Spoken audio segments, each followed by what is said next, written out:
আসসালামু আলাইকুম। আসলে আমি একটি হোটেলের সামনে দাঁড়িয়ে আছি, বগুড়া ক্যান্টনমেন্ট এলাকায়। আসলে এই হোটেলটি চপ্পর হোটেল অ্যান্ড রেস্টুরেন্ট। এখানে আমাদের গাড়িটা একটু আগে হোটেল বিরতি দিয়েছে। তো এইখানে আজকে শুক্রবার, রাস্তাঘাটে খুব একটা গাড়ি নেই, কিংবা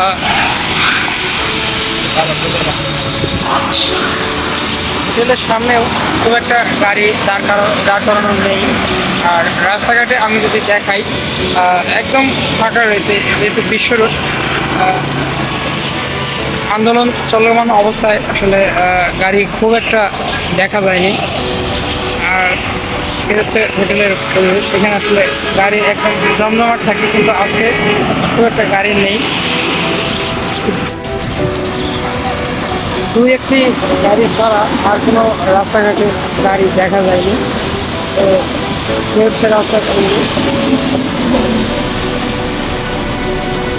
রাস্তাঘাটে একদম গাড়ি নেই বললেই চলে। হোটেলের সামনে কিংবা মেন রোডে সামনে কিংবা পেছনে আসলে কোনো ধরনের পরিবহন আসলে লক্ষ্য করা যায়নি।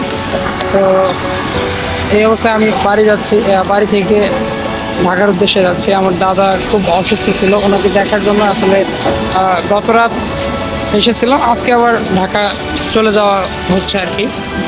সবাই দোয়া করবেন যেন ভালোভাবে ঢাকায় পৌঁছতে পারি।